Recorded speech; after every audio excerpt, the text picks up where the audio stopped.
Ms. Shalanda Young, who has been nominated by the President to be Deputy OMB Director. And let me thank my colleagues who are here with us in person. And I know Chuck Grassley is in the back, and others will be coming. Senator Graham is a little bit late. He'll be here shortly. And we thank those who are participating remotely.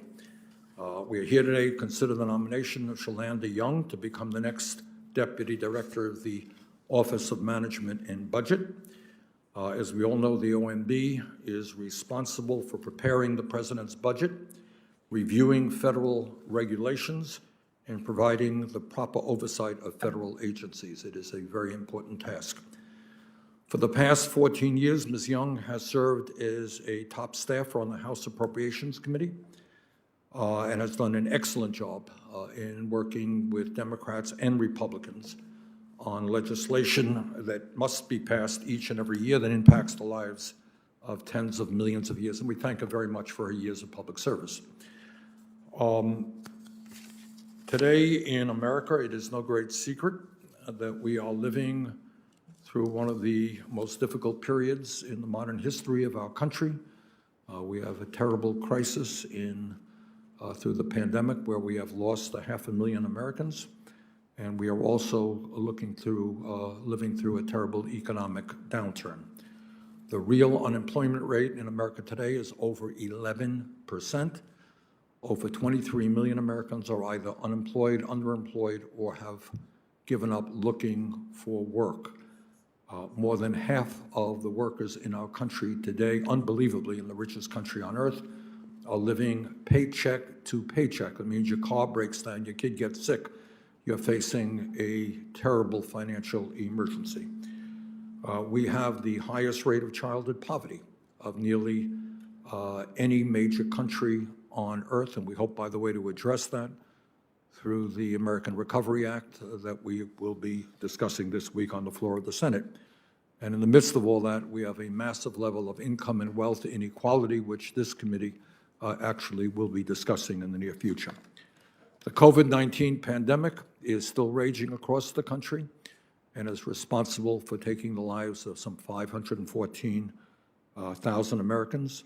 At the same time, unbelievably, we have 90 million Americans who are either uninsured or underinsured. In other words, we have a major healthcare crisis and are the only major country on earth not to guarantee healthcare to all people is a human right.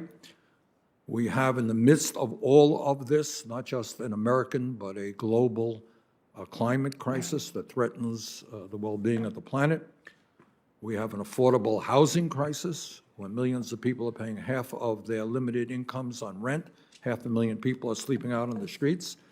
We have a racial injustice crisis, so we will accelerate our effort to fight systemic racism. We have an immigration crisis that must be addressed, has been ignored for too long. In other words, this country today faces unprecedented set of crises that must be addressed. And guess what? A lot of those priorities, a lot of those issues are going to fall within the Office of OMB, including the director of the OMB. Ms. Young, I look forward to working with you as the Deputy OMB Director to enact the promises that the Biden administration has made to the American people. And that is to increase the federal minimum wage to $15 an hour, to make public colleges and universities tuition-free for working families, and to substantially reduce student debt, to lower the Medicare eligibility age, and to substantially lower prescription drug costs in this country, to rebuild our crumbling infrastructure and create millions of good-paying jobs and combat climate change, to make pre-K universal, for every 3- and 4-year-old in America, and make child care affordable to every family in this country, to make sure that every worker in America has at least 12 weeks of paid family and medical leave, and in fact, in the midst of massive income and wealth inequality, to make sure that the wealthiest people and most profitable corporations start to pay their fair share of taxes. Those are not my ideas. That is what the Biden administration has been talking about. And The job of OMB and the Deputy Director of the OMB, to my mind, is to make sure that we keep faith with the American people, that we implement what the President has been talking about. So let me thank Ms. Young for being with us. I look forward to your testimony, and now let me give the mic over to Ranking Member Lindsey Graham for his opening statement. Thank you, Mr. Chairman. I think you're a highly qualified person for the job. Everybody that deals with you on our side has nothing but good things to say. You might talk me out of voting for you, but I doubt it. Thank you.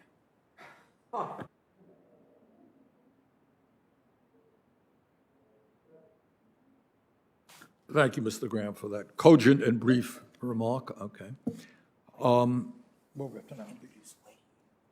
Okay, Senator, my colleague from Vermont, Senator Leahy, wants to introduce Ms. Young. Can we roll the film, so to speak? I'm very happy to be here today to introduce Shalanda Young. She's President Biden's nominee to be Deputy Director of the Office of Management and Budget. Now, for the members of this committee who also sit on the Appropriations Committee, Shalanda's a familiar face. She's worked on the House Appropriations Committee for nearly 16 years. She's been the House Appropriations Staff Director since 2017. Actually, it's in that capacity I had the pleasure to really get to know her well, and I can tell you without reservation, I can think of no one better suited to be Deputy Director at OMB than Shalanda. Her deep understanding of the often arcane federal budget process, her years of experience on the Appropriations Committee, her tenacity, her dedication to public service, her honesty will serve the agency and the American people. Shalanda began her career in public service in 2001 at the National Institutes of Health. She came first to work on Capitol Hill as a detailee with the House Appropriations Committee in 2005. She really made a good impression because she returned in 2007. She worked her way up on the committee over the years. Her work in developing the budget for and conducting oversight of key agencies has given her critical insights into the operation of some of our nation's most important agencies, including, of course, the Department of Homeland Security, Department of Interior, the Environmental Protection Agency, the General Services Administration. She even served as the staff director for the Legislative Branch Subcommittee overseeing the budget for Congress. And she became staff director of the House Appropriations Committee in 2017. Coincidentally, that was the same year I became vice chairman of the Appropriations Committee. And since that time, she's had to help the House navigate some of the most difficult issues before the chamber. She has a reputation as a tough but fair negotiator. That's high praise on Capitol Hill. And I can attest to the truth of these statements. I've seen these skills firsthand. Let me tell you a story. Shalanda was a critical figure in helping to end the government shutdown in January 2019. I remember the evening we cut the final deal to end the 35-day government shutdown, the longest shutdown in U.S. history. Chairman Shelby, Chairwoman Lowy, Ranking Member Kay Granger, and I, along with only a very few but highly trusted staff, went to my office in the Capitol. We continued talks that started earlier that day. We wanted to get away from being watched by everybody, from lobbyists to the press, away from the cameras. We wanted to see if we could reach a deal. But fortunately, Shalanda was with us. As we worked into the night on these difficult issues, her knowledge of a vast range of federal programs, her understanding of the political process, and her determination to get the country we love back on track helped us reach a deal. We shook hands on it that night. And we went out, four of us, 2 Republicans, 2 Democrats, we announced it to the press. If you look closely at pictures from that moment, Shalanda is there in the background. Hopefully she's as proud of that moment as I am. It was a difficult time for our nation, but through determination and hard work, we reached a solution. And that's what Shalanda is best at. She knows how to work across the aisle to get a deal done. Her relationships with both Democrats and Republicans in the House and the Senate will serve her well. I've heard her said that the Office of Management and Budget is one of the most powerful government agencies that most Americans have never heard of. It's true. It wields incredible influence over not just the federal budget, but over policies that affect people's lives. We need people like Shalanda Young to help steer the agency in these important decisions. She's wonderful. Senator Leahy, thank you very much. And now, under the rules of the committee, nominees are required to testify under oath. Ms. Young, would you please rise? Please raise your right hand. Do you swear the testimony that you will give the Senate Budget Committee will be the truth, the whole truth, and nothing but the truth? If asked to do so, and if given reasonable notice, will you agree to appear before this committee in the future and answer any questions that the members of this committee might have? Okay, thank you very much. Please be seated, and we would love to hear your remarks. Chairman Sanders, Ranking Member Graham, and members of the committee, thank you for the opportunity to testify today as President Biden's nominee for Deputy Director of the Office of Management and Budget. I want to thank Chairman Leahy for introducing me to the committee today. One of the joys of being staff director of the Appropriations Committee has been seeing the amazing relationship and results that have come from Senator Leahy, Senator Shelby, Ranking Member Granger, and my former boss, Chairwoman Lowy. I still vividly remember the same story that you just heard from Chairman Leahy. Those four meeting to avert another government shutdown. We just opened for 3 weeks, and we needed to find a deal quickly back in February of 2019. Even in those tense moments, Senator Leahy still took the time to show me pictures of his beloved family before announcing to the press that a compromise had been reached. I will forever be grateful for the kindness Senator Leahy has always shown, even in the most stressful environments. I'm accompanied today by my parents, Lois and Ronald Smith, who are here from Louisiana.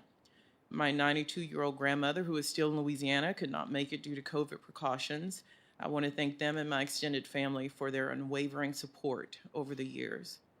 Members of this distinguished committee, I come before you today as someone who grew up in rural America. I spent most of my youth in Clinton, Louisiana. Back then, Clinton had a population of around 2,000 people. It's where my maternal great-grandparents lived, got married, and had my grandmother in 1928. Somehow, even then, in the segregated South, my great-grandparents sent their child, my grandmother, to college. I'm grateful they prioritized education, a commitment that has stayed in my family for generations. All families deserve to see their children have that same opportunity to pursue their potential. Another former boss of mine, Chairman OB, and I'm sorry if he's ever yelled at you, used to say a budget is your values. I share that belief and firmly believe that the federal budget can and should help make the promise of this country real for all families and all communities. I've spent the last 4 years as both the minority and majority staff director of the House Appropriations Committee. I care deeply about the institution of Congress and have been very proud to serve in that position that required compromise to ensure the American people had not only a functioning government, but one that invested in their future. My work on the Appropriations Committee taught me that both sides can compromise without compromising their values, even when that means no one gets everything they want. I will forever be indebted to this institution, and if confirmed, I look forward to using my experience in the halls of Congress to ensure both branches operate with mutual respect and work towards solutions that will improve the lives of those we all serve. I'm not naive about the challenges we face. Last year, I worked on the first COVID supplemental that Congress passed in March of 2020. We were using models of past supplementals on Ebola and Zika because the full scale of the pandemic was still unclear. With COVID deaths surpassing 500,000, our focus must remain on beating the virus, delivering immediate relief to millions of struggling Americans, and ensuring that we emerge from this crisis even stronger than we were before. If confirmed, I look forward to engaging with members of Congress from both parties on this and other important work. Chairman Sanders, Ranking Member Graham, other members of the committee, thank you for allowing me to appear before this committee, and I look forward to your questions. Thank you very much, Ms. Young. Let me begin the questioning, and in a sense, the questions I'm going to ask you don't come from me, really. They come from the President, and I just wanted to make sure that you were on the same page as the President in terms of some of the most important issues facing our country. So I'm going to ask you the questions, and your answers can be very, very brief. President has indicated strong support for increasing the minimum wage in our country from $7.25 an hour to $15 an hour. Do you agree with him? Absolutely, Chairman Sanders. The President has made clear that he wants to see public colleges and universities tuition-free and canceling student debt, not completely, but making progress in canceling student debt for working families making less than $125,000 a year. Do you agree with that?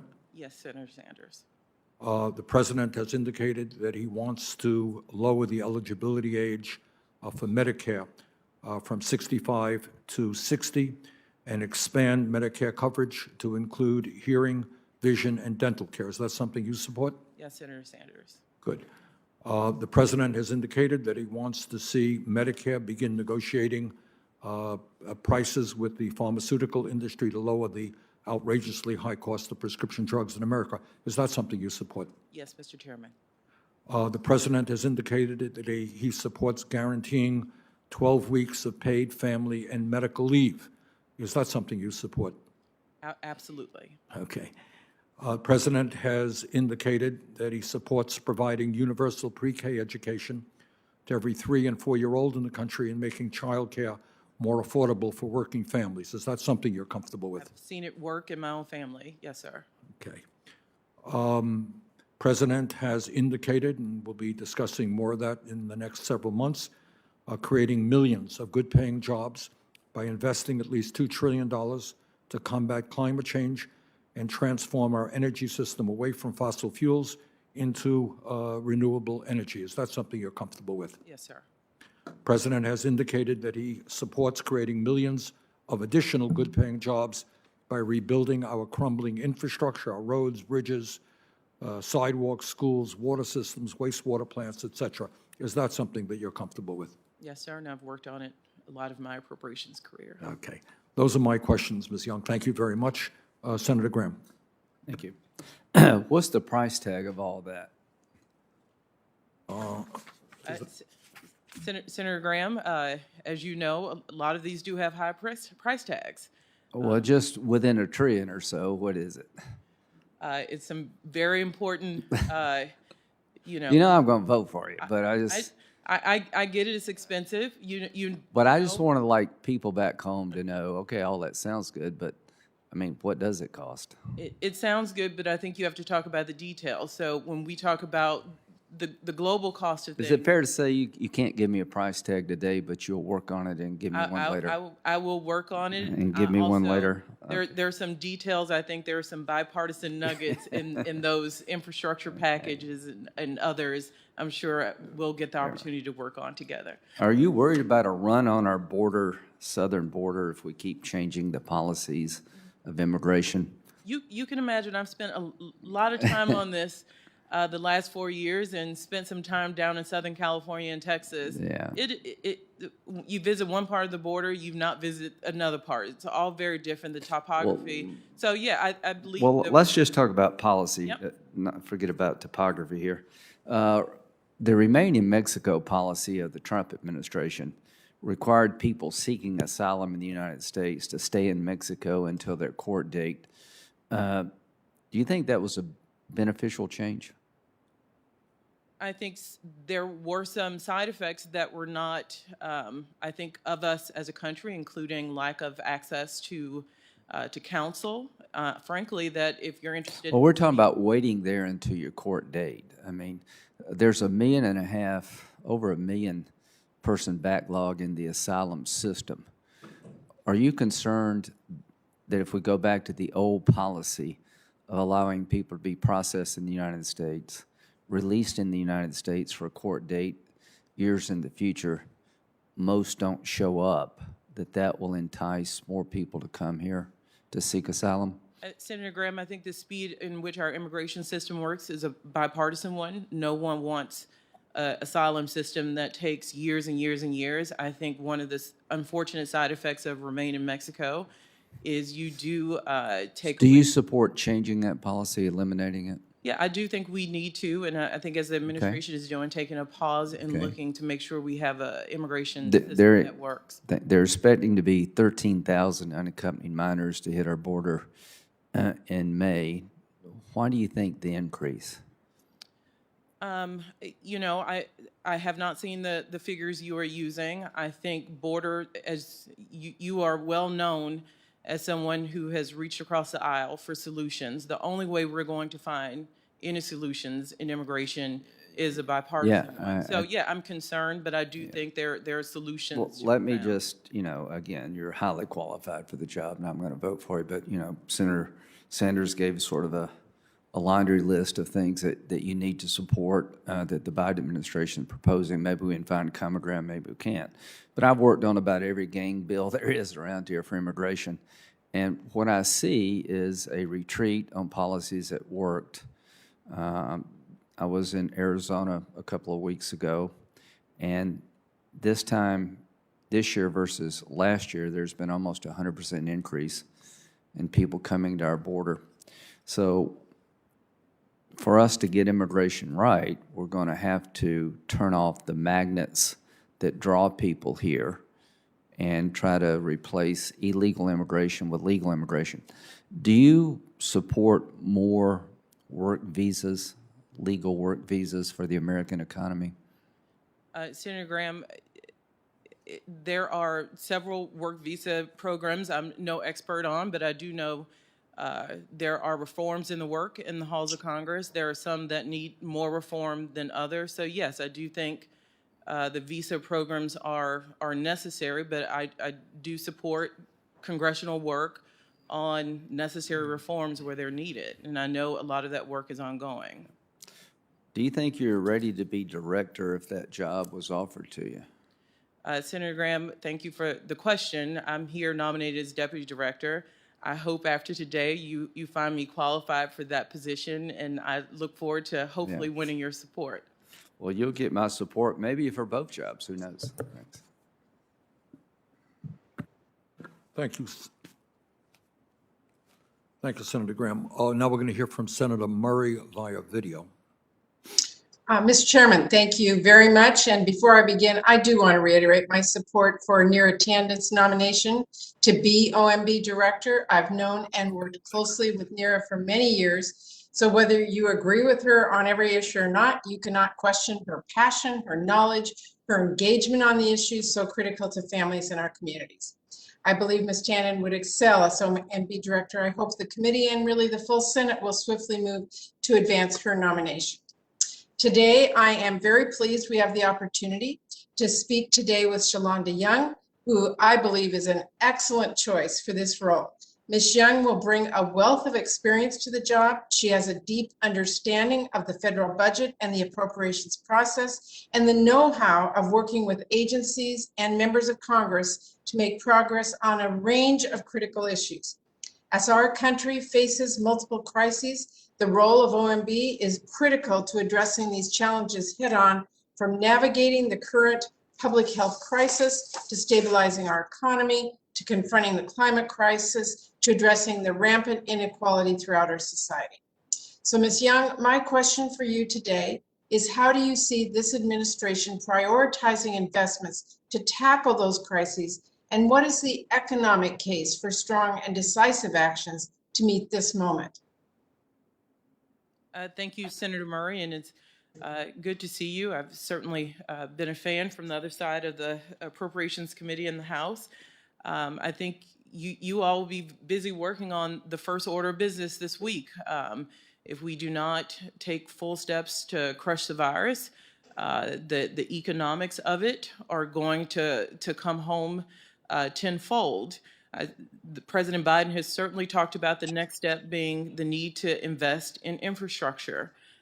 During the regular appropriations process, we do the best we can, especially with budget caps, but the types of investments that are needed to ensure that this country remains economic leader and competes with the Chinas of the world, we have to invest in our roads, bridges. I'm sorry Senator Graham is gone. Our dredging projects, Army Corps is woefully in need of additional funding if we want our shipping lanes to remain open. So I certainly, if confirmed, look forward to working with Congress on those big investments, because if we go too little, if we don't do what is needed now, and I worked on the Great Recession package, I think one of the complaints was in 2009, it wasn't big enough. So you certainly have my commitment to work with Congress, I think, on many pieces that have been bipartisan in the past to rebuild our crumbling infrastructure. Well, thank you very much. You know, from the beginning of this pandemic, I've said historic crises like these demand bold solutions. It's so important the Senate continues to move quickly this week to pass COVID relief and get direct relief to all those who are struggling, and to start our country on a path to a more equitable future on the other side of this pandemic. Before I close, I do want to again raise an issue of critical importance to Washington State, and that is the cleanup of the Hanford nuclear site. I talked about this previously with Ms. Tandon. I look forward to also working in close partnership with you to make sure the Hanford mission is on a cost-effective trajectory without compromising cleanup. And I will have more to talk with you about that once you are confirmed. And finally, Ms. Young, I do want to thank you for your willingness to serve in this position at such a critical time in this country. I look forward to supporting this nomination. Thank you, Mr. Chairman, for the time this morning. Thank you. Thank you very much, Senator Murray. Senator Grassley. There aren't very many people on the professional staff of the Appropriations Committee are anxious to get away from that. So question your judgment, but I'm glad for your public service. It happens that I'm more interested in OMB from the standpoint of what it does on regulatory review than what I do in regard to the budget part of your work. So I'm going to start out there, and I only have one question in that area. The presidential memo entitled, quote unquote, Modernizing Regulatory Review directs OMB to update its guidance to agencies to, quote, fully account for regulatory benefits that are difficult or impossible to quantify. Under the implementation of this memo, how will agencies be instructed to compare quantitative and non-quantitative benefits and costs, and how does that differ from the current cost-benefit analysis framework? Thank you, Senator. I thought you might talk about this. I want to reiterate the something you heard from the nominee for the director job, that the underlying EO of 12866 has been reaffirmed by President Biden, and that has served both Republican and Democratic administrations, and it says we must do cost-benefit analysis of regulations. What the Improving and Modernizing Plan you've outlined, which I certainly hope to have a role as deputy of looking at the regulatory process, is an effort to ensure that we're reaching communities. I talked about one that I grew up in. Oftentimes it is hard to quantify when you're looking at towns of 2,000, whether the benefit outweighs a small group of people.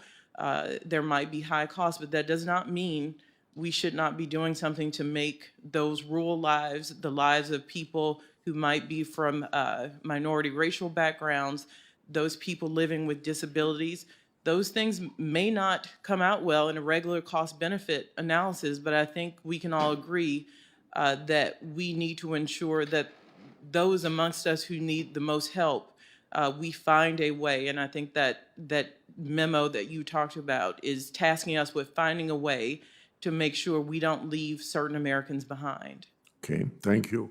Another thing that bothers me over several decades is the fact that the Department of Defense is the only department of government that can get a what you call kind of a certified statement of fiscal responsibility, a clean audit, I guess you'd call it. The Department of Defense relies on hundreds of outdated legacy financial management systems. These systems cannot produce reliable data and are one major obstacle to preventing the DoD from obtaining what I said, a clean audit opinion. How would you approach this issue through the authority of the OMB, assuming you have authority, and I'm not sure that I'm up to date on that, and ensure that these systems are replaced or fixed so that they're able to generate complete and reliable financial data needed to support clean opinions? So as you can imagine, I've certainly looked at this from the appropriations angle. And by the way, it was a difficult decision leaving someplace I've been and loved for a long time. So thanks for acknowledging that. But hopefully I can continue to be in service if confirmed. I think part of the issue, DoD is not the only one that has legacy systems that don't serve them well when it comes to managing their financial house. Part of the problem is a resource problem. We often, when it comes to Congress and, OMB as well, look at the traditional spending of DoD.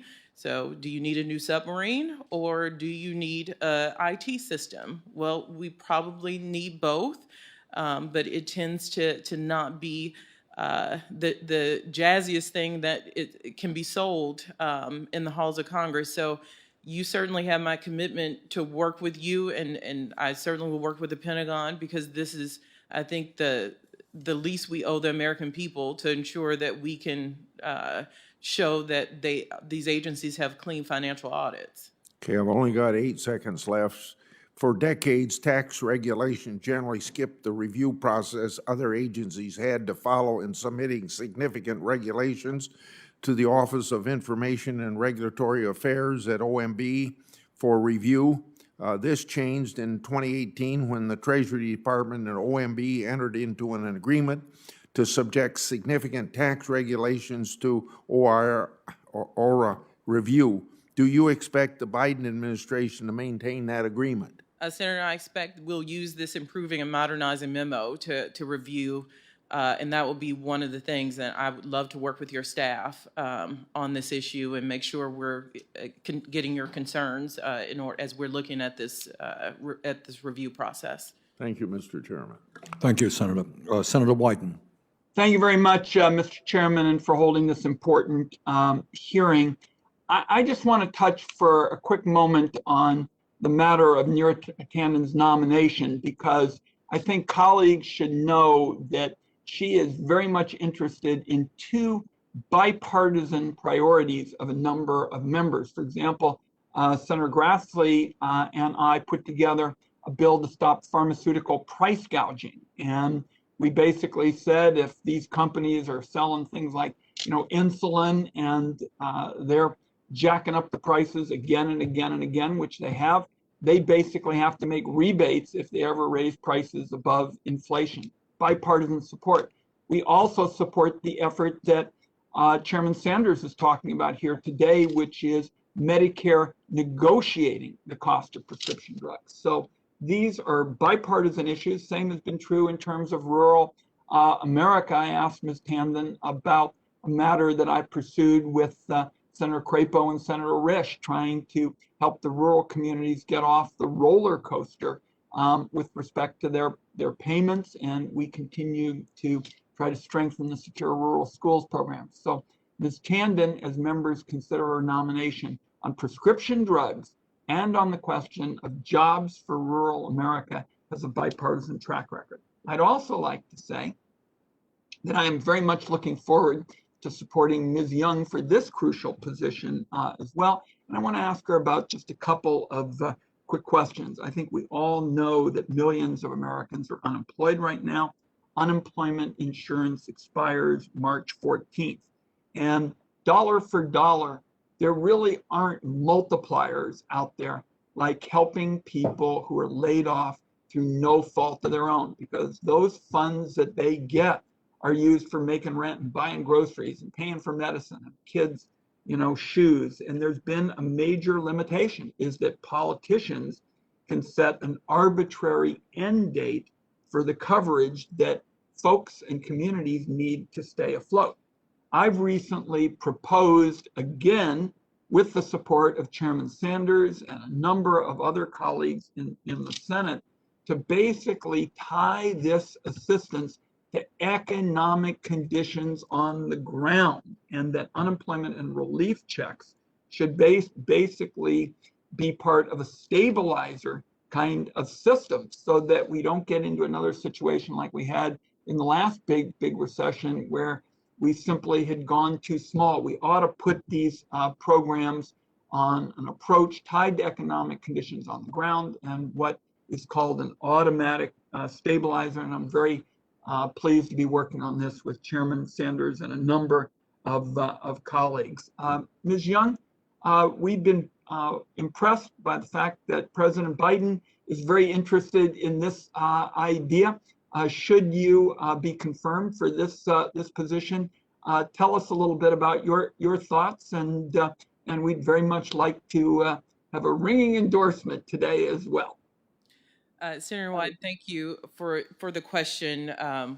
So even though I've been on the Appropriations Committee, we've had the privilege of putting these packages together. So I'm absolutely familiar with the stabilizer idea. I know a lot of senators and House members have tried to bring this to fruition. I'm certainly supportive. I think we're about to hit another cliff on March 14th. Which is unfortunate that, and I think last time we did not make the time frame. So we have people who have to deal with these gaps in assistance, which should be avoided. I also understand from the congressional standpoint, some of the hurdles to tackling the stabilizer issue has been CBO scoring. It's tough. The way scoring has just made it an expensive proposition, but I think it's important enough. We have to keep working to find a way to make sure millions of Americans don't face these artificial cliffs in their unemployment benefits.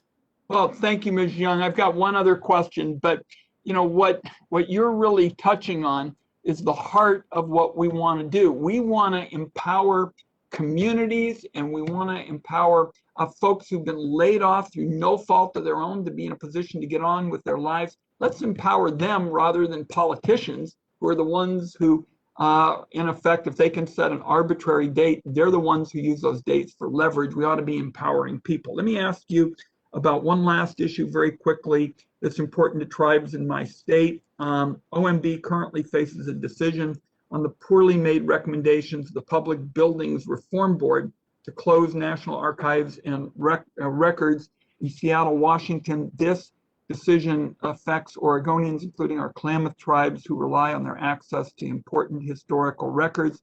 We sent a bipartisan letter to OMB detailing our concerns about how Native Americans and Alaskan natives in the Northwest weren't consulted. Will you commit to working with all of us to increase transparency of the process, get more input, and particularly consult with the tribes before any final recommendations are instituted? Absolutely, Senator. I have been involved in many decisions and fighting those from the congressional side when offices close. I understand the intense need these regional and local offices are to ensure that people can petition and get services from their government. So you certainly have my commitment to it. My time is up. I've heard nothing but positive things about you, Ms. Young, and your work. I look forward to supporting your nomination. Thank you, sir. Thank you, Senator Wyden. Senator Toomey. Thank you, Mr. Chairman.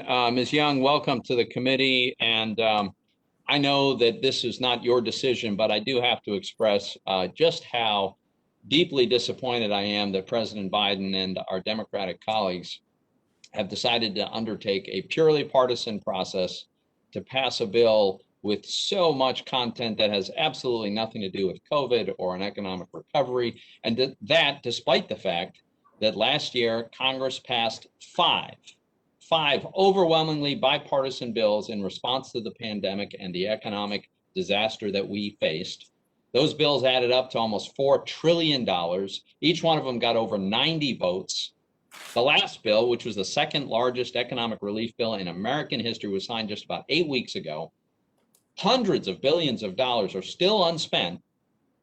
The economy is in a strong recovery mode, and absolutely there are pockets that are doing very badly, but on balance and in the aggregate, the economy is doing very, very well. And despite all that, rather than working with Republicans on identifying the areas that have been left behind despite all of this massive, massive spending, the approach is just ignore Republicans, do a partisan approach, and spend almost $2 trillion, the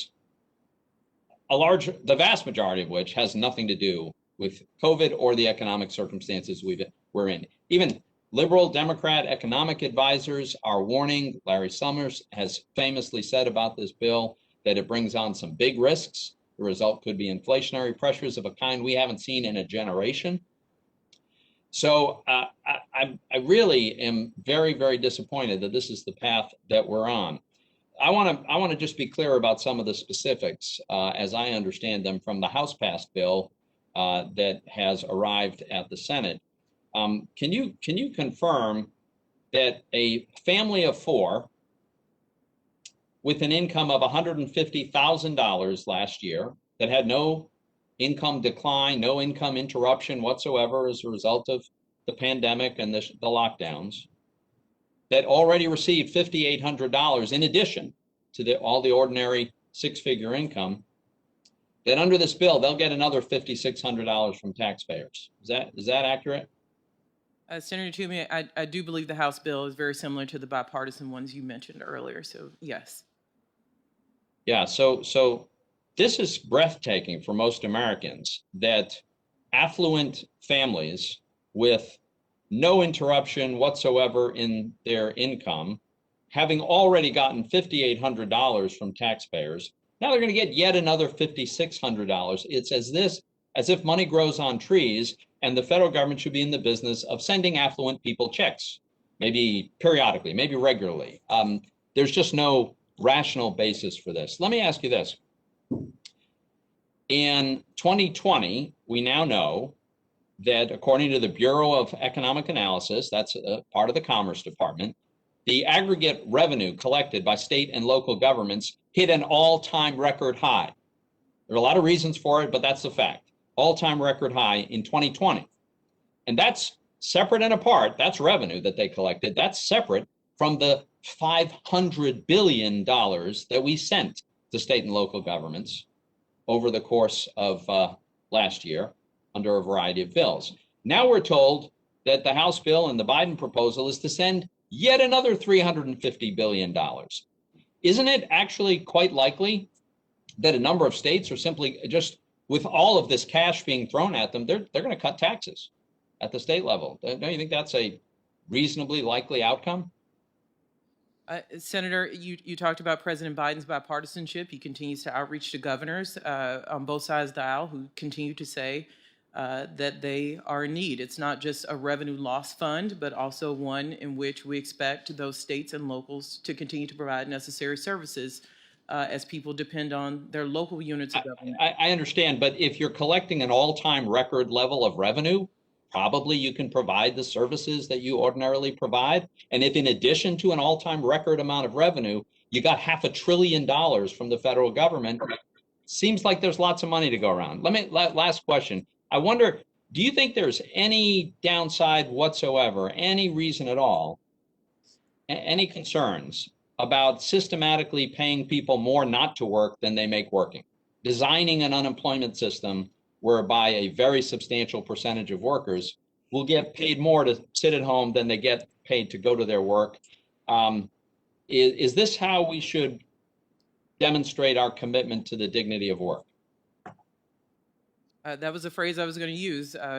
Certainly, people I know from all walks of life have dignity of work. They're not accepting government assistance, in my opinion, and some of the data we've seen, they're using this enhanced unemployment to make ends meet. I see my time has expired. Thank you, Mr. Chairman. Thank you, Senator Toomey. Senator Stabenow.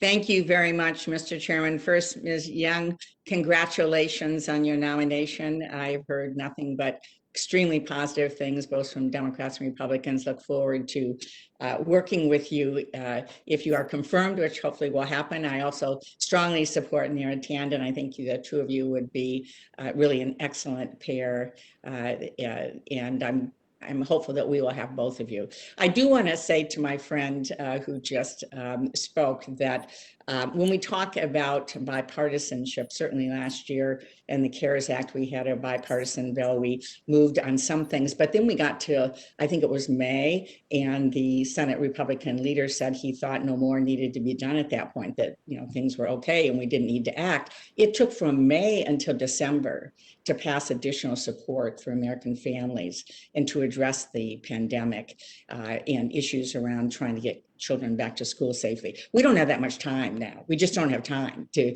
wait another 6-8 months. What we have is bipartisan support in the country. We've got to get as many shots in people's arms as possible. We've got to help people, small businesses, small family farms get through and survive this pandemic. And we've got to make sure every child can get back into school safely, period. And so I'm glad we're moving, and we certainly would welcome bipartisan support from our colleagues in the Senate. Now, on questions, let me just say that I want to talk, there's so many things on your plate, but I want to talk specifics on things that I'm involved with. As the chairwoman of Agriculture, Nutrition, and Forestry Committee, right now, when we look at the climate crisis, we have a great potential to harness our farms and forests as leaders in tackling the climate crisis. And I'm working on several bipartisan bills, along with my great friend, Senator Braun, and other colleagues, and look forward to working with the administration to enact them, which will give Secretary Vilsack and others at USDA new tools to address this urgent issue in a voluntary, bipartisan, producer-led way, which is our focus.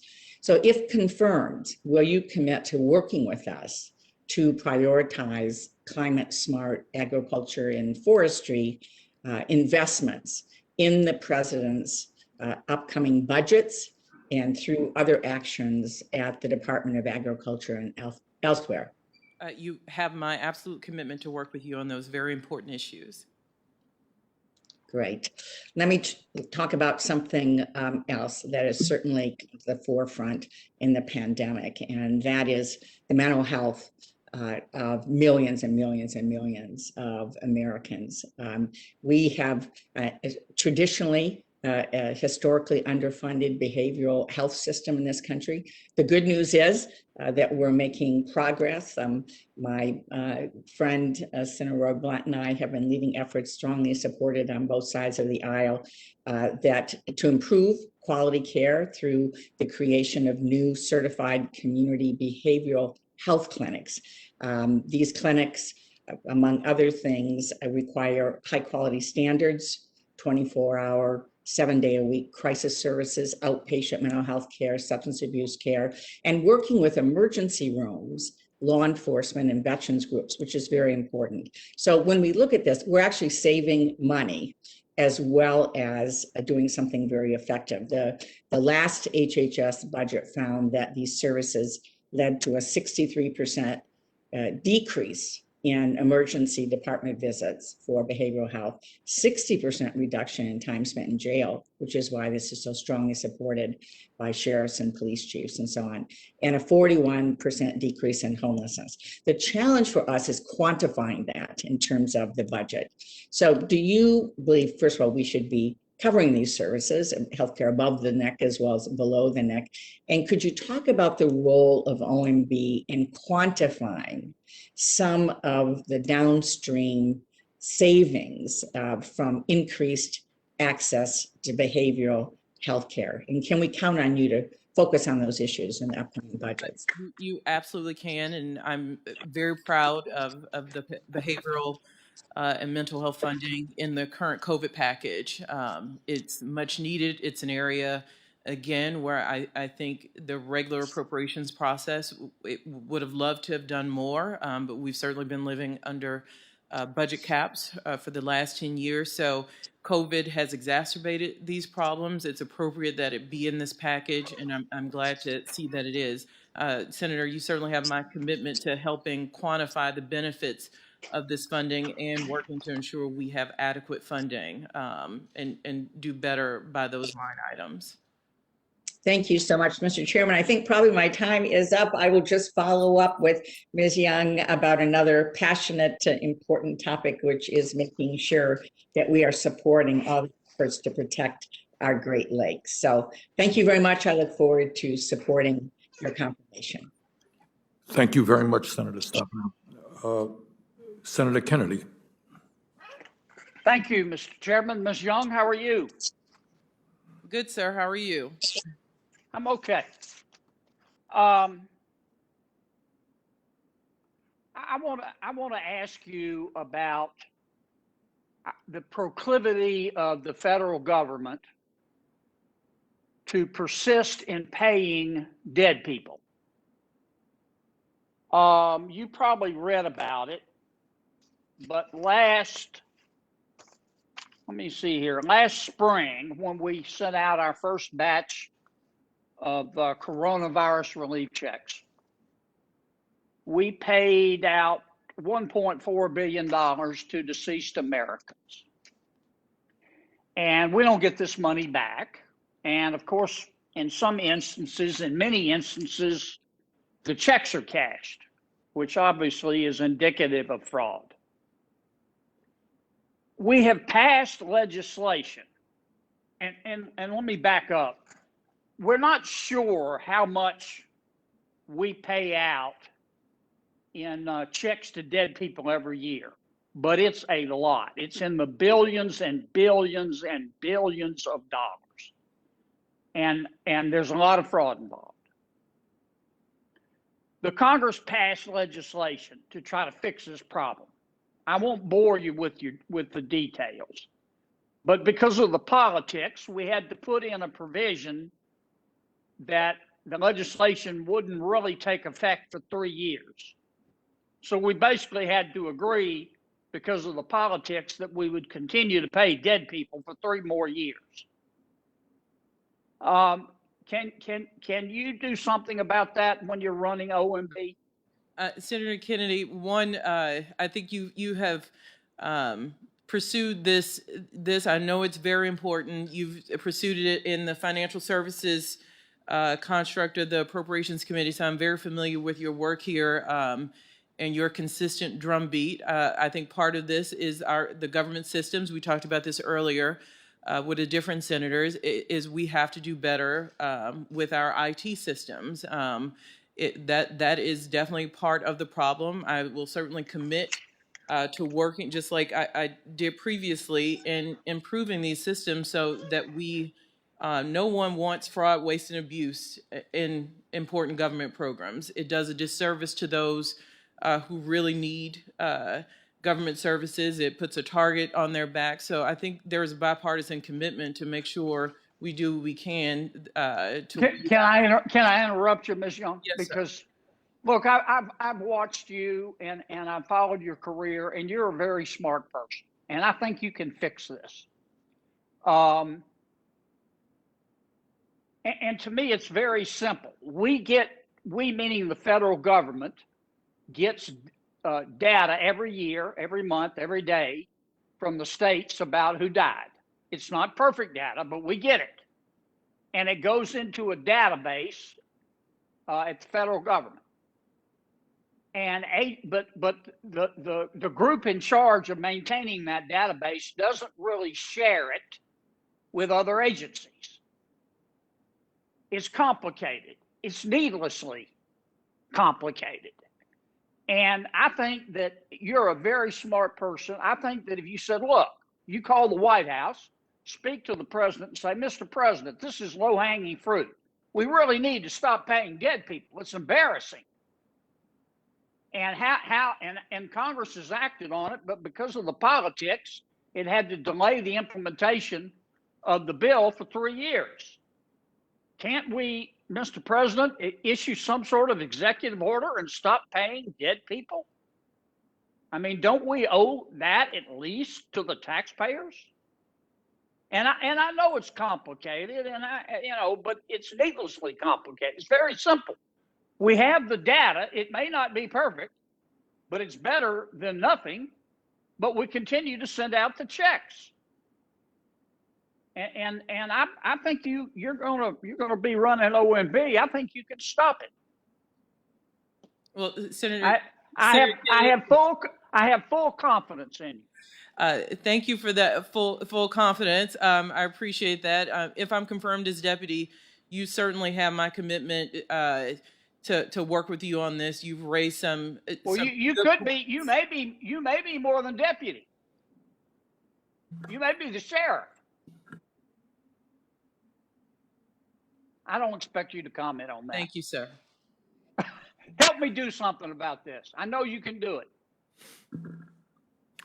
I look forward to working with you. I do commit with you to work with you and your staff on this issue. As you said, the American people deserve a federal government who gets its data right, and we need to. I think it's a bipartisan effort to weed out any whiff of fraud, waste, and abuse. Thank you. Thank you, Ms. Young. Thanks so much. Thank you, Senator Kennedy. Senator Whitehouse. Ms. Young, how are you? Welcome. I have two things I want to show to you. The first is this book, which is a compilation of a whole variety of reports that relate to, as the title says, the economic risks of climate change. We all know that it's going to change our physical world. We all know it's going to raise sea levels. We all know it's going to change temperatures, move fisheries around, change weather, create all of these physical, biological, natural consequences. But we haven't focused as much as I think we should have on the economic consequences. For instance, when sea levels rise and people who have predictive capability are able to see where the sea levels are going to rise to, they're going to go to mortgage companies and they're going to go to insurance companies and they're going to say, hey, I've got some information that you ought to have before you insure that house or before you issue a mortgage on that house. So none less than Freddie Mac, the big mortgage behemoth, has warned that we're going to have a coastal property values crash when those sea level rise warnings hit the mortgage and insurance markets that support coastal property, and that it's going to be worse than the 2008 mortgage meltdown. So that's a pretty serious warning. That's just one. We've got a Nobel Prize winner testifying under oath about the catastrophic economic consequences we're looking at. We got people, major banks, we've got the Fed, we've got foreign sovereign banks, we've got major, pretty rough corporate organizations who aren't exactly eleemosynary. And they're warning in their own interest that this is a big deal. So I would ask you to please flip through this. We'll give you a copy because I think it's going to be really important for this administration, which has done a great job on tackling the climate change problem, at least in its early initial steps, to make sure that these warnings are made loud and clear. It's probably the most warned of hazard that we've ever seen, but because the fossil fuel industry has got so much of our Congress locked up in its grip, we haven't responded to those warnings. So that's one. If you could take that and also take this issue seriously, I will be hounding you about it, obviously. I'm from the state of Louisiana. And so you know it. Yes. Yes, you're losing more of your coastline than I think any other state in the country right now. And Rhode Island, my state, is looking at having to redraw its map Senator Kane here is looking at losing Norfolk Naval Station, because you can build the piers up higher and higher at Norfolk Naval Station, but you can't build up the schools and the markets and the roads and the entire community that supports that naval station there. So the former head of his naval station has warned that in 20 years, that thing's gone. We're gonna have to re-site that naval station. So this is all serious, and because of fossil fuel mischief, a lot of members of Congress won't take it seriously, and we've got to make sure people understand. So thank you. The second thing is a healthcare thing. I use this graph a lot. CBO, back around the time that we did the Affordable Care Act, did a prediction of where American healthcare costs were going to rise, which is this top line. Turns out, after the Affordable Care Act got passed, healthcare costs didn't go up so fast. And we actually got the lower line as our experience. So if you take the current projection from our lower experience and compare it to what that projection is tagged onto the previous experience, you get this green differential, which in the next 10 years is $6 trillion in savings on federal health care. In 2024, we're going to hit the Medicare Trust Fund. We don't have much time. We got to fix this. Nobody's going to cut benefits. But whatever's happening here that saved $6 trillion, we need to do a lot more of. And I submit to you that it's quality improvements and incentives in the healthcare system, it's getting away from fee-for-service treadmill in the healthcare system, and it's really pushing the accountable care organizations, the provider ACOs, that are doing such a good job. I've got two of the best ones in Rhode Island. World class. They're not the best in Rhode Island. They're the best in the world. They're the best in the country. They happen to be in Rhode Island. And they're driving costs down. Their patients are getting better outcomes. Everybody's happier with the better service. It's win, win, win. But we've got to understand that for the big deal that it is and connect those little ACOs to this big $6 trillion and fix the mess that our healthcare system is right now. So, and I hope we'll work together on that also. Absolutely, sir. And the bill you're considering this week does have some, some improvements, some increased subsidies for ACA. Hopefully can get more people in it. And I think there's a lot more to do on the ACA front to ensure that that graph continues to get bigger. Yeah, we can spread that actually further with more work that is good stuff. Thanks, Chairman. Thank you, Senator Whitehouse. Senator Warner.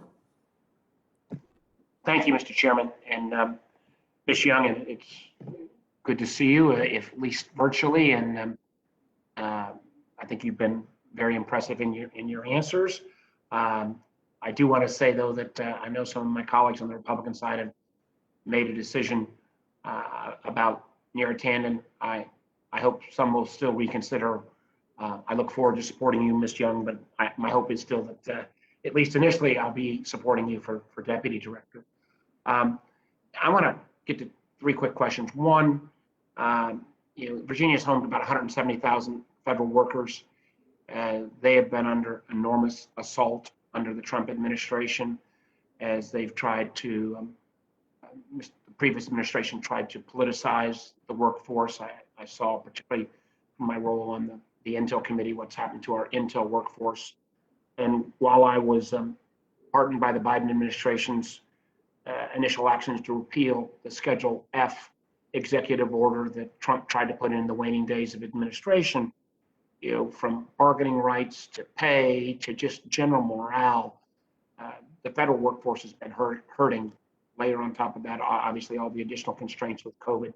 Can you speak to how you could coordinate with OPM to deal with this overriding issue of morale of the federal workforce?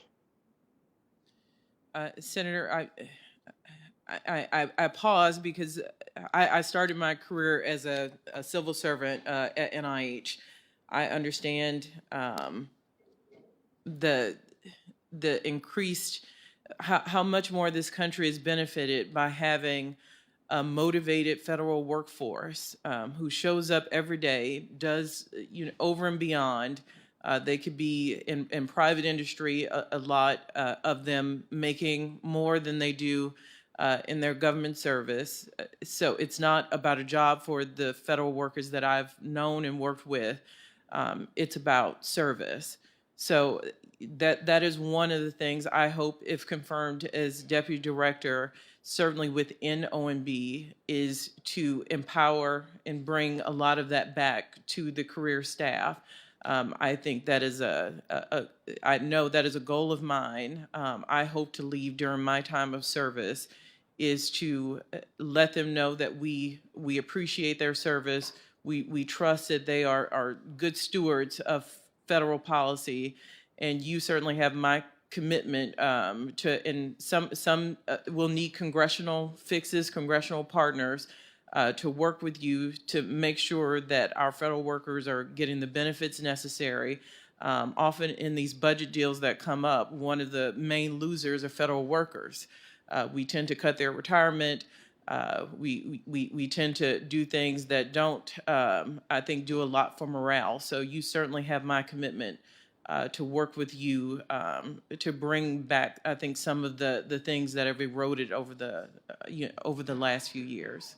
Well, I'd really look forward to working with you on that. I have had a history over my 12 years here that something started by Ted Kaufman when he served, briefly a senator from Delaware, going down and on the floor of the Senate, calling out the great contribution of federal workers on an individualized basis. Your work at NIH, you know, as you said, a lot of these workers could be making a lot more. This was a piece of public service, and it's going to be great to be working with a partner who supports that service. You know, kind of related to that, one of the areas that the chairman's been a big advocate, and I've generally been supportive of during a period of COVID, trying to help workers with increased unemployment benefits, and trying to make sure we cover a whole group of folks, for example, gig workers and others. I think it was a very positive action. One of the things that we've had some debate on is whether, as the economy includes some of that additional benefit, should cut back. And we've had, I think, a good debate on this issue, but the challenge has been to be able to do that, we've got to upgrade our IT systems within the federal government. Now, literally, we could not even put in place kind of economic stabilizers in a rational way because our IT system is so bad. We have dramatically underinvested, not just under Trump, but candidly even under President Obama. There's something called the Technology Modernization Fund. I hope legislation that I've got, I know President Biden put forward a $9 billion investment. It unfortunately got cut back in the House to $2 billion. In your last 2 seconds, can you talk to upgrading on our technology assets at the federal government level? You heard it through several senators' questions that, it's central to many issues we have with payments to individuals, with ensuring our financial audits. A lot of it comes back down to technology, and you certainly have my commitment to work with you on. I'm very familiar with the TMF, making sure we get investments there. Thank you, Ms. Young. I look forward to supporting you. Thank you, Mr. Chairman. Thank you, Senator Warner. Senator Merkley. Thank you, Mr. Chairman.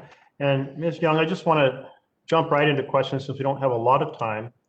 We have the situation in previous administrations where OIRA, part of OMB, has proceeded to be a place where rules go and disappeared and never to be seen again or to sit untended for years. Things like the mercury air toxics rule, rear view cameras in car, the issue of a rule related to coal ash. We have the vaping rule, which we had all these illegal products on the market and nothing happened, and millions of American youth became addicted to vaping, a situation very hard to reverse, will affect healthcare costs and the quality of life for millions of Americans for generations to come. And so how do you feel about this section of IRA becoming just this place where regulations go to suffer and die with no transparency about what is happening? Senator, it's certainly not the statutory goal of OIRA, and something we should not strive to have that opinion of OIRA. I do believe we can use the presidential memo calling for OMB to lead the effort to improve and modernize, to do something about that perception and work with our partners in Congress to make sure that we fix this issue. Thank you, and I look forward to talking with you when we end up with challenges of disappearing regulations in OIRA in the future. I want to turn then to the cost-benefit analysis that we referred to before and the decision to keep it in place. But often that cost-benefit analysis doesn't capture externalities and certainly not the social cost of carbon. Can you speak to how OMB's cost-benefit analysis can reflect the true cost of decarbonization or the true advantages of decarbonization? Senator, I think you're speaking to the very core of the presidential memo that we've talked a lot about on improving and modernizing. I think it is good to keep a basic set of facts of cost benefit, but you're absolutely right.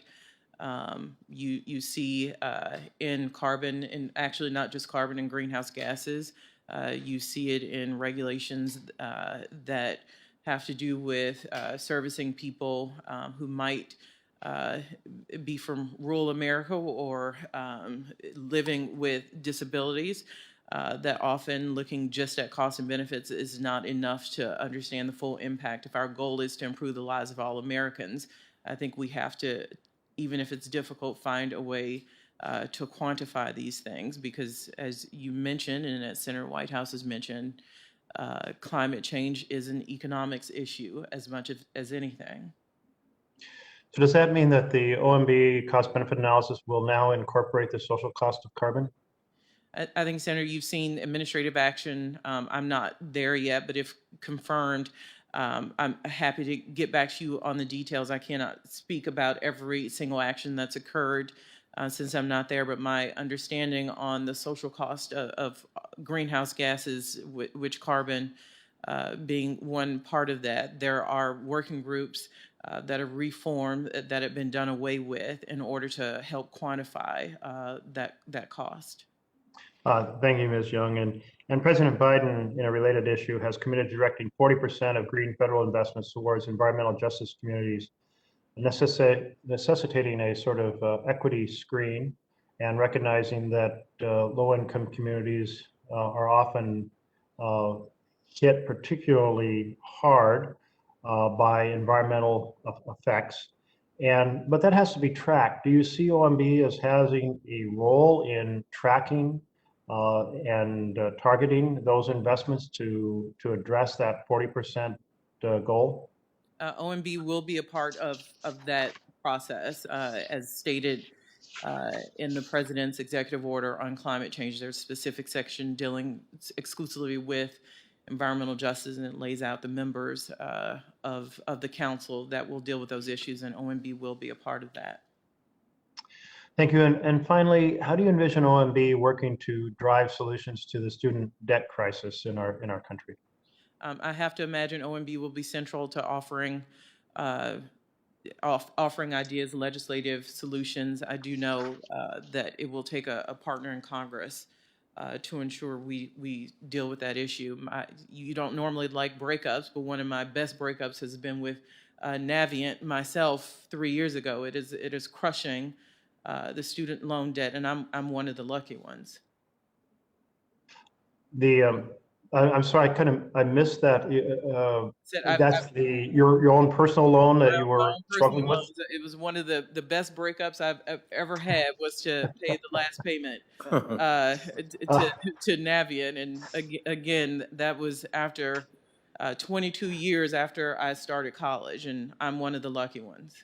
Well, congratulations. I hope you had a big party at that moment. And I do hope that OMB will work in partnership with the administration on the cancellation of loan debt. I support the broader goal of $50,000, be an incredible stimulus and an opportunity for so many to escape this deep burden that other developing countries do not impose on their aspiring students. But even at the lower level of 10,000, it's one thing to have it as a vision, it's another to actually make it happen. And I hope OMB can help with that. Thank you. Okay. Thank you very much, Senator Merkley. Senator Brunn. Thank you, Chairman Sanders. Good to be here discussing something, Ms. Young, that to me, I've been here a couple years, and I know you've been in the House, part of appropriations, and I've run an enterprise that's had to really be worried about what lies down the road for it. In other words, how do you get things to work out financially. I see a trajectory that we're on that just, to me, looks unsustainable. And whether you believe in the modern monetary theory, with what you crafted, being involved in appropriations, where we're at currently, where we got structural trillion-dollar deficits, we got a balance sheet that I don't care how good you are as a CFO, would be something you couldn't be proud of. Here, it is different. You know, we're lucky that we're in a place where we can borrow for nearly zero. That changes as soon as we're not the reserve currency. You've got an impending crisis with the Medicare trust fund being completely depleted here in a little over 5 years. We've been paying into it, employers and employees, since the 60s. You got Social Security that is even more ominous in terms of what would happen if you let it continue on the trajectory. Tell me a little bit about how you think, for anyone here, especially that looks to the federal government as a place that you want to do more with, how do you keep it in a healthy place going from here forward? And what do you think your input has been towards being an appropriator that, to me, looks like no one really cares about how this is going to work out for future generations? Senator Braun, I perfectly acknowledge long-term debt has to be addressed. It's probably only going to be addressed with bipartisan solutions. But I do have to turn to, people smarter than me, and I certainly listen to Secretary Yellen, who tells us we will be on a worse economic trajectory if we do not do something, not just do something, if we don't ensure the health of American citizens and then turn off full sights to ensuring investments for our economic recovery. At some point, we're going to have to turn to long term, but I don't think we've ever faced anything like this pandemic before. So, I certainly agree with you, but I do think there is still room, as you mentioned. It's very, very cheap to borrow right now, which is something I think we also have to look at when we're looking at the response to the pandemic. So normally when you borrow money, you do it for something that's a tangible asset, an investment, only borrow to invest, never borrow to spend or consume. Of course, we consume everything here. I think that's another thing to think about. Let me ask you on the revenue side of the ledger. Everybody's really good at spending here. I've had conversations with folks on the budget committee. Can you raise revenue? Do you think it's realistic that you can bridge the structural deficit gap with that? And how would you consider doing that? And can you do that in a meaningful way before you start to throttle back economic growth? And also looking at maybe what was in place pre-COVID, to where as somebody off the street, I thought we had it pretty well hitting the mark. We helped small businesses through the Tax Cut and Jobs Act. C Corps got probably way too big a break that they didn't need. What do you think about the revenue side that no one wants to talk about? Senator Braun, I'm sure you already know this, but President Biden has looked to increasing the tax rate for those over $400,000 and for some corporations who I think some of the lessons from the tax break did not do as much investing in their personnel as was hoped or touted before that act. So I do think there is some room on the revenue side to help out long-term debt. I do think there are some other things besides revenue and spending. Senator Whitehouse talked about the cost of health care. We've got to do something so the government isn't paying nearly as much for health care, and neither are private citizens. So I think there will have to be a multi-pronged view of how we do this. But we cannot cut benefits for people that have paid into them. I have my parents here. They're called entitlements for a reason. People have paid their entire careers in their lives for these benefits, and we have to do what we can. And part of that is ensuring that healthcare doesn't cost what it costs to provide it to the American people. Well, thank you, and I think that's a bit of realism, that it's going to take some really hard decisions that, in my observation, don't happen often here, along the lines of having some political will to make those tough decisions if you're going to have it sustainable in the long run. Thank you. Thank you, Senator Braun. Senator Kane. Thank you, Mr. Chair, and thanks, Ms. Young. Congratulations to you. I intend to support you. You've had a distinguished public service career. 2 editorial comments and 2 questions. So, 1 editorial comment. I'm not sure you should need Senate confirmation. I think if President Biden wants to hire you to be deputy director, I think he should be able to hire you. I'm in my 9th year in the Senate, 3rd president. And an observation about the Senate is I think we have too many Senate confirmable positions, and each one chews up some committee time and then chews up some floor time, and by chewing up finite time, then legislative time gets shrunk. So I might start urging that on my colleagues. I'd love to have you here to ask you tons of questions, but I don't necessarily think that deputy cabinet secretaries and deputy directors of agencies should need Senate confirmation. That's editorial comment number 1. Number 2. Neera Tanden. The controversy about Neera is largely over her social media comments, which could be leveled at virtually all of us. I mean, it's partly a challenge for the individual, and she's got to own that, and she's apologized for it. And it's partly the world we live in, where we say things in the heat of the moment, and social media gives us the ability to do it. My editorial comment is this. We face so many nominees in the past administration who had really intemperate things to say on social media accounts, including about me. But they apologized. And when they apologized, their apologies were accepted by virtually all Republicans and a lot of Democrats. So Neera Tanden has apologized. And I just worry that there's a double standard with her, that why would we accept the apologies of others about comments on social media that, if anything, were more extreme, and not accept Neera Tanden's apologies? And I'm nervous about that. And I ask that question not just to Republicans, I ask it to Democrats.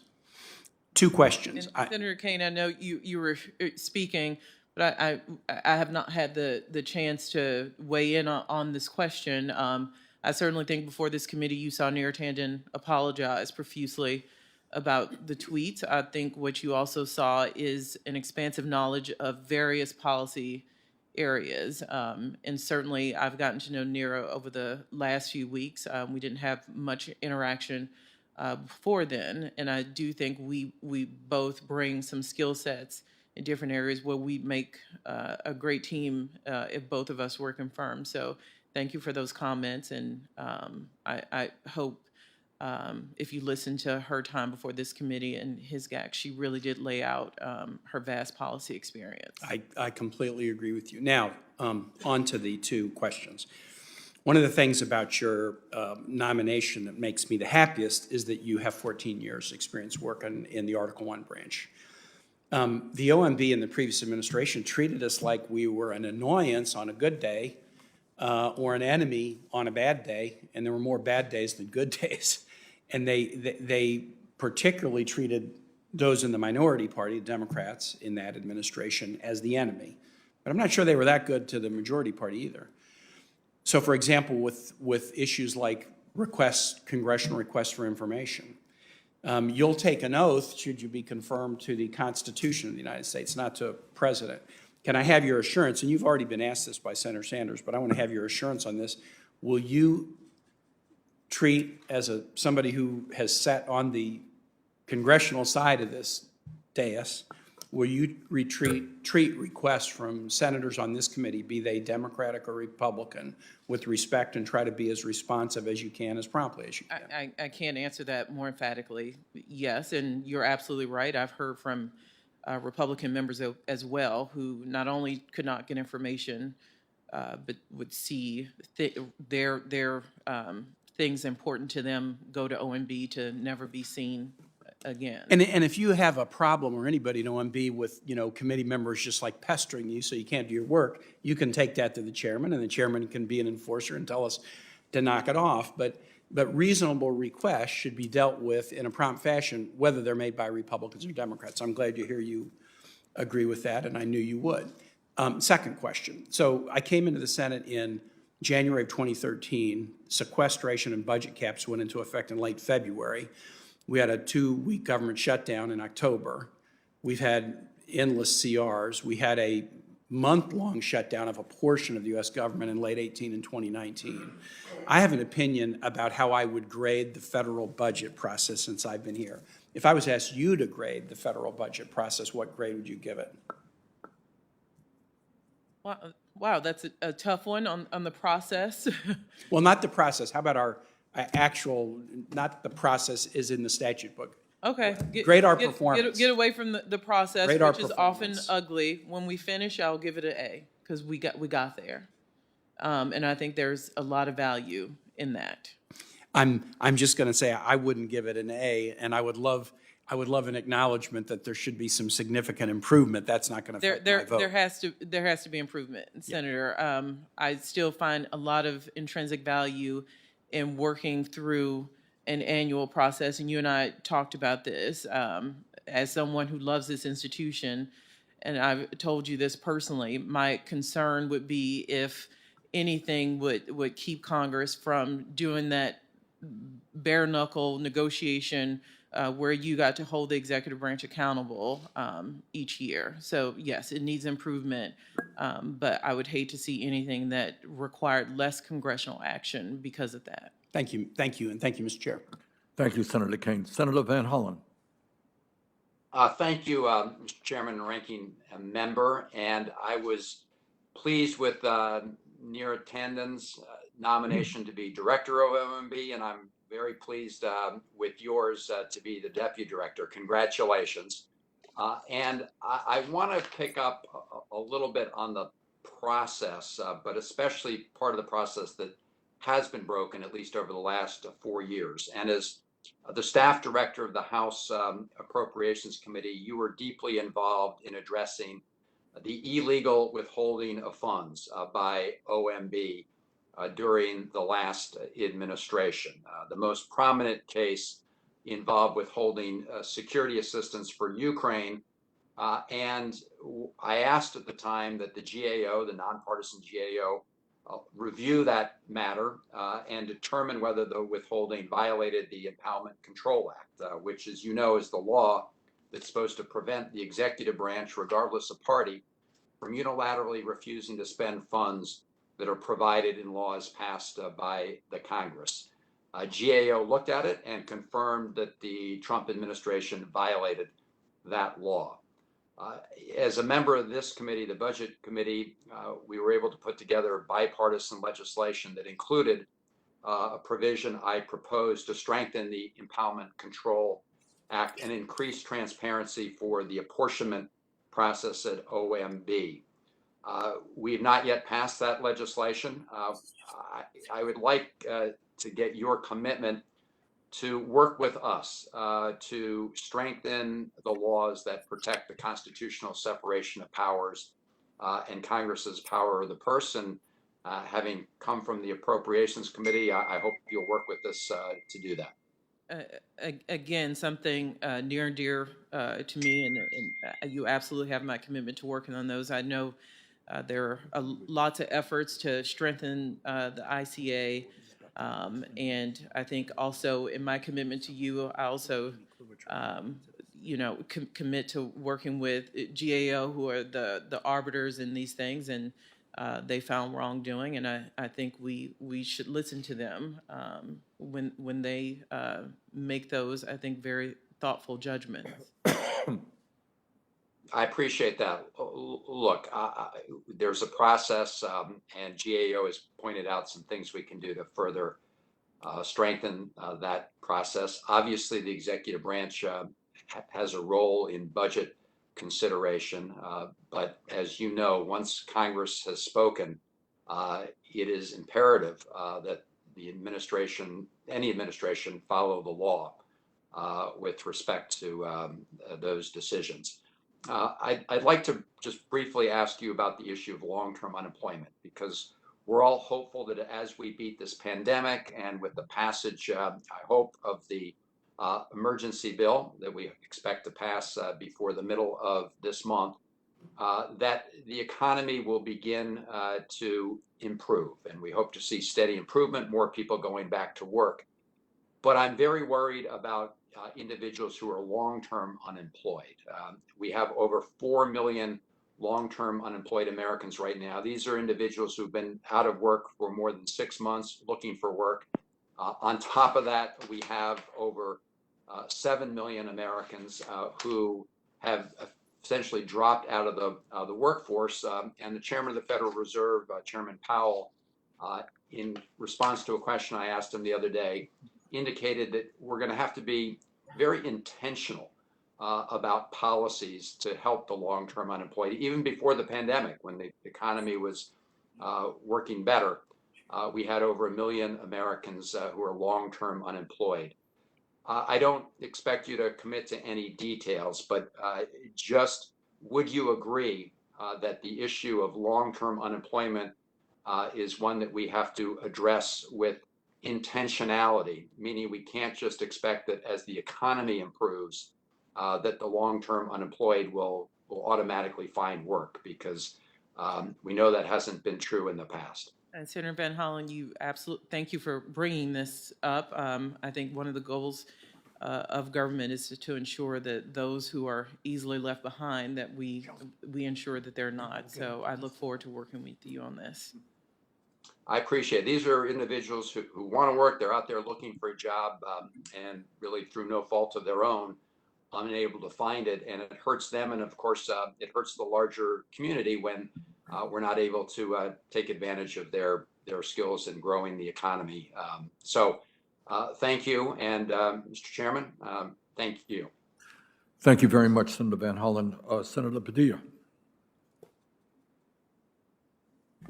Thank you, Mr. Chairman. Thank you, Ms. Young, for your willingness to serve. I know in a prior hearing for the director of OMB position, I was able to ask questions generally in regards to concern about equity and the role OMB can play in policymaking and budgeting to address equity challenges in America. We also touched on the economic contributions of immigrants over the course of our nation's history.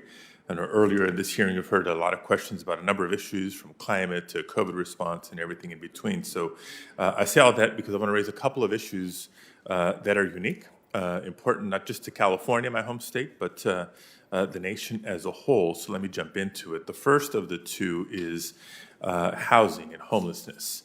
The COVID-19 pandemic has exacerbated our nation's ongoing affordable housing and homelessness crises. Nearly 1 in 5 renters across the country, including an estimated 2 million Californians alone, have been unable to catch up on their rent. Even before the pandemic, the lack of affordable housing and rising rents pushed too many into our societal safety net and even into homelessness, with now more than 150,000 individuals experiencing homelessness in California, which could get worse with evictions related to our recent economic downturn.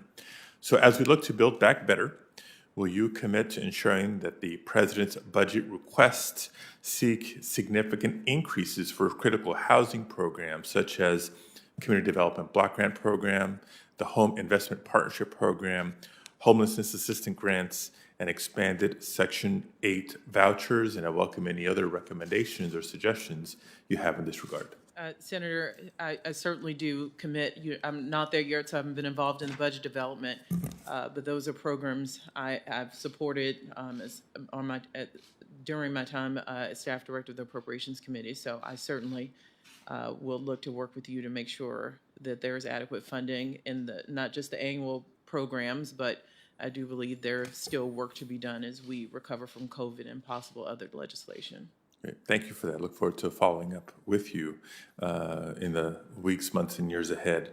The second area, again, I think unique to issues that have been raised already, is relative to scientific research funding. The National Science Foundation is the only agency that funds basic non-biomedical research, as you know. The potentially groundbreaking projects that the NSF supports drive economic growth and spur transformative discoveries that are critical to our lives. Over the past several decades, these breakthroughs have included accelerating supercomputing, barcodes, improving tumor detection, and even shaping the internet as we know it today. Today, the NSF is funding projects to better understand the inner workings of living cells, forecast and predict earthquakes and tsunamis, advance clean energy technologies, and more. Now, while Congress has approved funding increases to NSF's medical counterpart, the National Institutes of Health, NSF funding has not kept pace. So as we act to reverse the denigration of science and scientists that we've seen over the last 4 years, it's critical, in my opinion, that we also support scientists and scientific research with the additional funding that they need. So as you work to develop the President's budget request for fiscal year 2022, will you consider prioritizing new investments in scientific research, including increased funding for the National Science Foundation? And part two of the question is, will you also work to uphold the integrity of science as well as support scientists at federal agencies and research institutions throughout the nation? I started my career at NIH. I'm certainly aware the attention NIH gets from bipartisan members, but its sister in science, NSF, NIST, NOAA, NASA, all deserve the same level of support. NSF does great work, supports great works among universities, so you certainly have my commitment to ensuring that I would lead my voice to those who want to prioritize NSF. And we certainly have seen a need for that increased basic research during COVID, not just at NIH, but NSF as well. As one of the few engineers and scientists serving in this body, I thank you. Thank you. Thank you, Mr. Chairman.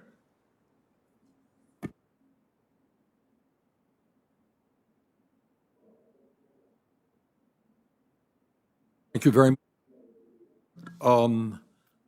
I want to thank Ms. Young for appearing before the committee today. Ms. Young, your full statement will be included in the record.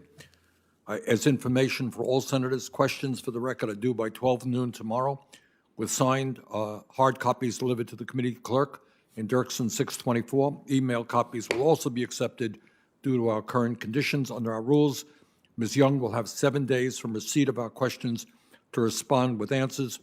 With no further Mr. Chairman, may I make one last comment before we close out? Very briefly. Very briefly. I just had an exchange with Director Wray about the FBI's consistent refusal to answer questions from Congress through the Trump administration. In 9 different committee hearings, 7 got 0 QFRs answered. 0. And what he blamed it on was the interagency process that all has to go through, which OMB runs. So we need to clean that mess up. I think that that's a phony, basically, but we need to clean that mess up. On the Appropriations Committee, we can barely produce hearing volumes for lack of QFR, so you certainly have my commitment that we need to do better. Okay, thank you, Senator Whitehouse. Under our rules, Ms. Young will have 7 days from receipt of our questions to respond with answers. With no further business before the committee, this hearing is adjourned. Thank you very much.